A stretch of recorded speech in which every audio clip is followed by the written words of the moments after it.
بسم اللہ الرحمن الرحیم۔ گمنامی روز کے معزز سامعین السلام علیکم۔ آئیے چلتے ہیں کہانی کی طرف۔ سونیا نے کہا اس کے اندر کھلبلی مچ گئی ہے۔ اسے یقین نہیں ہے کہ ہم منوشے کو اس کے حوالے کریں گے۔ ابھی تو وہ یہ دیکھنے گیا ہوگا کہ اس کے ان 5 چالاکاروں کے ساتھ کیا کیا جا رہا ہے۔ میرا اندازہ درست تھا۔ وہ اپنے ایک ٹیلی پیتھی جاننے والے ماتحت سے رابطہ کر کے ان 5 خود کش حملہ آوروں کے بارے میں معلومات حاصل کر رہا تھا۔ اس کے ماتحت نے بتایا، ہمیں ابھی معلوم ہوا ہے وہ اعلی کار ہمارے تنظیمی عمل کے اثر سے نکل گئے ہیں۔ اس نے حکم دیا، نکل جانے دو، اب ہمیں ان کی ضرورت نہیں رہی ہے۔ تھوڑی دیر بعد اس نے پھر ہمیں مخاطب کرتے ہوئے کہا، بہت خوب فرحات، ابھی ہم بات ہی کر رہے تھے، ادھر تم نے میرے اعلی کاروں کا پتہ صاف کر دیا۔ میں نے جواباً لکھا، اگر اپنا مطالبہ تسلیم کروانا چاہتے ہو تو اب وہاں کوئی گڑبڑ نہ کرنا۔ تم نے کہا تھا نوشے کو حاصل کرنے کے بارے میں اپنا طریقہ کار پیش کرو گے۔ ہاں، میں سوچ رہا ہوں، بہت سوچ سمجھ کر اسے اپنی طرف بلاؤں گا، تھوڑا انتظار کرو۔ اس نے رابطہ ختم کر دیا۔ ہم انوشے کی طرف سے مطمئن تھے، یہ اچھی طرح سمجھ رہے تھے کہ آئندہ اس سے کچھ نہیں ہوگا۔ دشمنوں کو بہت کچھ ہونے والا تھا۔ ایشورارا بہت محتاط رہ کر اسے اپنی طرف بلانا چاہتا تھا۔ یہ نہیں جانتا تھا کہ کتنا ہی محتاط رہ کر شامت کو بلاؤ، وہ شامت ہی رہتی ہے، بلانے والے کی ساری خوش فہمیاں دور کر دیتی ہے۔ انگلینڈ، فرانس اور جرمنی کے اکابرین آب حیات کے چکر میں الجھے ہوئے تھے۔ کبریا نے نسوانی لب و لہجے میں انہیں مخاطب کیا تھا اور یہ ظاہر کیا تھا کہ وہی غیر معمولی حسینہ ہے جو ان کے لیے آب حیات چھلکانے والی ہے۔ جب اس حامل نے فون کے ذریعے اکابرین کو مخاطب کیا تو کبریا نے ایسا ہی ظاہر کیا جیسے وہ حسینہ تھوڑی دیر کے لیے وہاں سے چلی گئی ہو۔ اس نے دوبارہ آنے کی بات کہی تھی۔ وہ تمام اکابرین حسینہ کی واپسی کے منتظر تھے۔ کسی بھی لمحے میں کبریا انہیں مخاطب کرنے والا تھا۔ اکابرین کے درمیان آب حیات کے حوالے سے جس حسینہ کا ذکر چھڑا گیا تھا اس کا نام لارا کرسٹل تھا۔ میں نے اس کے بارے میں مکمل معلومات حاصل کی تھیں۔ یہ بھی معلوم ہوا تھا کہ اس کی ایک سہیلی مونا کے تعلقات فرانس کے ایک اعلیٰ حاکم سے تھے۔ وہ چاہتی تھی ان دونوں کی شادی ہو جائے تاکہ ان کا ہونے والا بچہ جائز کہلائے۔ کبریا چند لمحوں کے بعد ہی فرانس کے اس اعلیٰ حاکم کے اندر پہنچ گیا۔ نسوانی لب و لہجے میں بولا، ہائے ہینڈسم، میں لارا کرسٹل ہوں۔ وہ ایک دم سے سیدھا ہو کر بیٹھ گیا۔ فوراً دوسرے عہدیداروں کو اس کی آمد کے بارے میں بتانا چاہتا تھا، مگر کبریا نے کہا، رک جاؤ، یہاں کسی کو معلوم نہیں ہونا چاہیے کہ میں تمہارے اندر موجود ہوں۔ اس نے زبان سے کچھ نہ کہا، سوچ کے ذریعے پوچھا، کیوں معلوم نہیں ہونا چاہیے؟ وہ بولا، کیونکہ ابھی صرف تمہارے لیے یہاں آئی ہوں۔ اسے خوشگوار حیرت ہوئی۔ اس نے بے یقینی سے پوچھا، صرف میرے لیے؟ ہاں، میں سب سے پہلے تمہاری سلامتی چاہتی ہوں۔ جانتے ہو کیوں؟ نہیں، تم بتاؤ۔ کیونکہ میں نہیں چاہتی میری دوست کا بچہ پیدا ہونے سے پہلے ہی یتیم ہو جائے۔ اس نے تعجب سے کہا، لیکن میری وائف تو حاملہ نہیں ہے۔ میں تمہاری بیوی کی نہیں، اس معصوم لڑکی کی بات کر رہی ہوں جس کو تم نے پچھلے 1 برس سے اپنی داشتہ بنا کر رکھا ہے۔ محبت کے نام پر اس کے جذبات سے کھیل رہے ہو، شادی کا جھانسا دے رہے ہو اور اب اسے بن بیاہی ماں بنانے والے ہو۔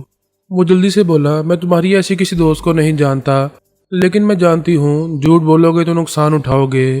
وہ بے چین ہو کر بولا، مگر ابھی یہاں جو سنگین معاملہ چل رہا ہے اس میں اس کا یعنی تمہاری دوست کا ذکر کہاں سے آ گیا؟ یہ معاملہ تمہارے لیے سنگین نہیں رہے گا۔ میں تمہیں سلامتی دوں گی، تم اپنی طبی عمر تک دشمنوں سے محفوظ رہ سکو گے، اور ایسا تب ہی ہوگا جب تم میری دوست کو شوہر کا اور اس کے بچے کو باپ کا نام دو گے۔ اس نے ٹھٹک کر کہا، کیا مطلب؟ اس سے شادی کرو گے تو میں تمہیں ملوں گی اور میرے ذریعے عمر بھر کی سلامتی ملے گی۔ وہ پریشان ہو کر بولا، میں تمہارا یہ مطالبہ تسلیم نہیں کر سکتا۔ سوسائٹی میں میرا ایک مقام ہے، میں اس کالگل کو اپنی شریک حیات بنا کر بری طرح بدنام ہو جاؤں گا۔ میرا سٹیٹس تباہ ہو کر رہ جائے گا، بلکہ سیاسی کیریئر کو بھی دھچکا پہنچے گا۔ اسے کالگل بنایا کس نے؟ تم جیسے ہوس پرست پہلے مجبور اور ضرورت مند لڑکیوں کی معصومیت چھینتے ہیں، پھر انہیں کالگل کا نام دے کر لات مار دیتے ہیں، مگر تم اسے لات نہیں مار سکتے۔ مارو گے تو دشمنوں کے لات جوتے کھاؤ گے۔ یاد رکھو، میرے سوا کوئی تمہیں سلامتی نہیں دے سکے گا۔ اس نے اپنی نیک ٹائی ڈھیلی کرتے ہوئے آس پاس بیٹھے ہوئے اکابرین کو دیکھا، پھر سوچ کے ذریعے بڑی عاجزی سے کہا، پلیز کوئی اور بات منوا لو، مگر یہ۔ اس نے بات کاٹ کر کہا، میرا یہ ایک ہی مطالبہ ہے، اسے تسلیم کرو گے تو زندہ رہو گے، ورنہ اپنے سٹیٹس اور سیاسی کیریئر کی قبر کھودنا شروع کر دو۔ اس نے گھبرا کر کہا، پلیز ایسا نہ کہو۔ تو پھر اس لڑکی کو اپنا نام دو، اس سے شادی کرو، اعلانیہ کرو۔ یہ میرے لیے مشکل ہوگا، موت کا سامنا کرنے سے زیادہ مشکل نہیں ہوگا۔ سوچ لو، ویسے تو ہمارے معاشرے میں ناجائز بچے خودرو پودوں کی طرح اگتے ہی رہتے ہیں، ان میں ایک اور کا اضافہ ہو جائے گا۔ کوئی قیامت نہیں آئے گی، مگر تم پر قیامت ٹوٹ پڑے گی۔ میرا مطالبہ تسلیم کر لو، اسی میں عافیت ہے۔ اس نے سوچنے کے بعد بڑی بے بسی سے کہا، ٹھیک ہے مگر اعلانیہ شادی نہیں ہو سکتی، میرے جوان بچے ہیں، میں تماشا نہیں بننا چاہتا۔ یہ تمہیں اس وقت سوچنا چاہیے تھا جب بیٹی جیسی عمر کی لڑکی کو اپنی ہوس کا نشانہ بنا رہے تھے۔ وہ سوچ میں پڑ گیا، کبریا اسے ٹریپ کر رہا تھا، ایک مظلوم لڑکی کو نیک نامی دلوانا چاہتا تھا۔ یہ اچھی طرح جانتا تھا کہ اعلیٰ حاکم کو اپنی سلامتی کے لیے آخر کار اس کا مطالبہ تسلیم کرنا ہی پڑے گا، اور پھر یہی ہوا۔ زندگی کسے پیاری نہیں ہوتی، وہ اپنی طبی عمر تک جینا چاہتا تھا، چاہے بڑھاپے میں سر پر صحرا سجا کر ہی صحیح، زندگی تو نصیب ہو رہی تھی۔ اس نے امی بھر لی۔ کبریا نے کہا، ٹھیک ہے، پہلے شادی ہوگی، اس کے بعد تم مجھے ہاتھ لگا سکو گے۔ وہ بولا، یہ کیسی شرط ہے؟ خطرہ میرے سر پر منڈلا رہا ہے، پہلے مجھے تحفظ دو، اس کے بعد شادی بھی ہو جائے گی۔ مجھے بیوقوف نہ سمجھو، جیسا کہہ رہی ہوں ویسا کرو، تمہاری سلامتی کی ذمہ داری مجھ پر ہے، فکر نہ کرو، میں تمہارا بال بھی بانکا نہیں ہونے دوں گی۔